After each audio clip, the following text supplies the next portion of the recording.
And so this characterizes the public outside of the Amazon conception of what ayahuasca is. So it's really something greatly more. And let me, to talk about ayahuasca analogues, well, let me tell you a bit about how it's used in other contexts beyond this potion. For example, in this same area, they make tobacco pastes, and this is called by various names, but the best known is ambil. It has another variant, ambira, completely on the other side of Colombia. And ambil is made by cooking green tobacco leaves down without boiling for many days, and eventually reducing it at low heat to a paste, which is then placed in a tobacco fruit gourd, usually Theobroma grandiflora, which are quite large, and then with a stick it's smeared onto the gums and absorbed there. Tobacco generally nicotine from tobacco is generally best absorbed in the mouth, not in the lungs, or in the nose. So these are the most rapid and potent ways of absorbing nicotine for biophysical reasons which are beyond the scope of this talk.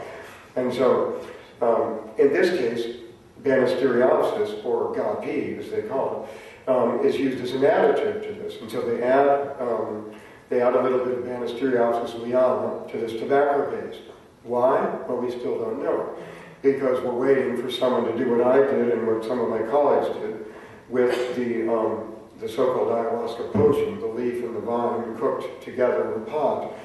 We need to see what is the interaction between the Banisteriopsis alkaloids, harmine, and nicotine and other alkaloids that are in tobacco leaf.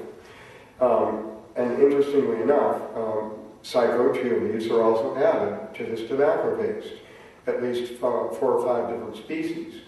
And this clearly goes way beyond the time of the contact with Europeans, and certainly is a good candidate for the origin of these Banisteriopsis brews as a liquid potion that is drunk, because you have the same elements there. You have Banisteriopsis, you have psychotria leaf, and you have tobacco.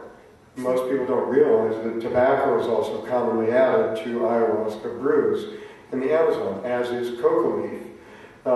And to me it's quite shocking and absurd as a humble student of shamanism to find that you have these Calvinistic churches such as União do Vegetal in Brazil, and they're very proud. The members will sometimes almost bore you to tears, telling how they were cured of their tobaccoism or their alcoholism or their cocaineism by drinking what they call ayahuasca, or the vine tea.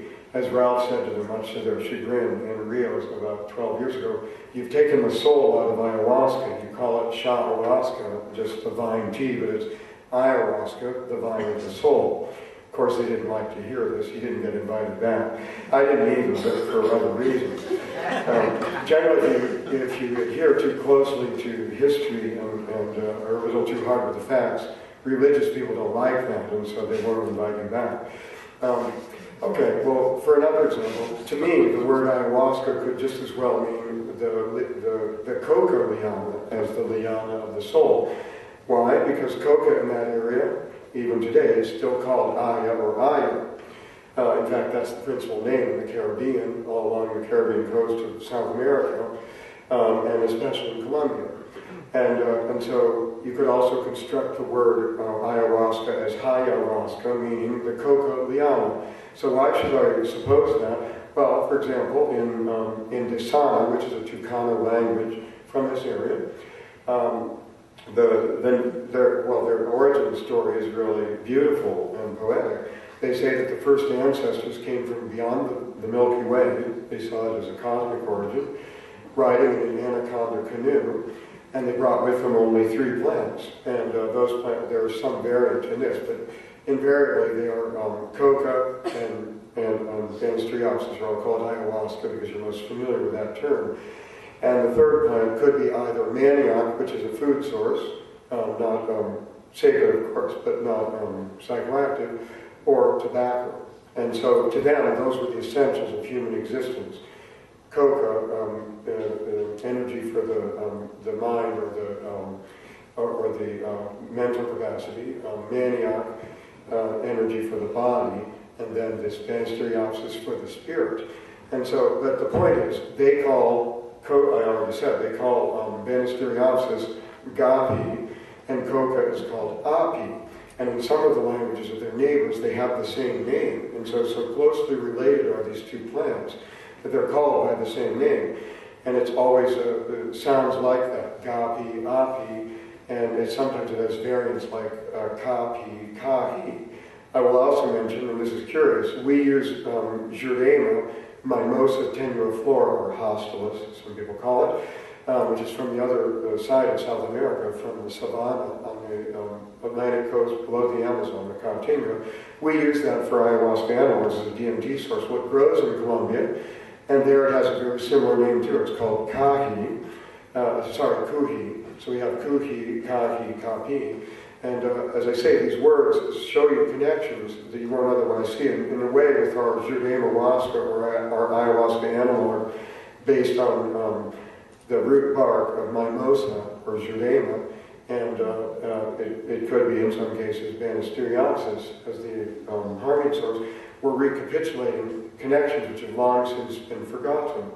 And Jurema, this word and this plant, crossed the breadth of the Amazon. It still exists in Peru as a word to describe mimosas. And even in the churches, Mestre Irineo Serra was the founder of the Daime religion, which is the oldest of these Brazilian modern syncretic religions that use Banisteriopsis. He came from the Jurema zone, from the Caatinga, and he always said that the spirit of the plant, or of the daime, of the beverage, and also of the realm of the spirit, was called Juramidam, which is more closely related to the word Jurema than to any other words about these spirit plants. Jurema refers to a female spirit of the plant, and she's always a beautiful Indian woman associated with a jaguar, a somewhat spectral jaguar. Okay, and so in this case with the tobacco paste, we see suddenly that Banisteriopsis is secondary. It's an additive to the tobacco paste. It's also an additive to snuffs. So let me say a few words about the snuffs, because I'm keen on them. I like snuffs. And I somewhat lost interest in ayahuasca analogues because, like shamans who are pharmacognosists, pharmacognosy is not the study of chopped up animals and slices of their brains. That's pharmacology. And people often describe the kind of research that interests me as ethnopharmacology, but it's not. It's ethnopharmacognosy. And pharmacognosy is how to get the drugs. It's about growing them, processing them, up to the point of dosing them into people, and then it becomes the realm of pharmacology. To me, shamans are much more than so-called primitive or pre-literate priests or some kind of religious people. They are natural product scientists or natural philosophers, and they're looking for more potency. They're looking for better technique of extraction and a more potent preparation. This is quite clear. And me too. That's what I'm looking for.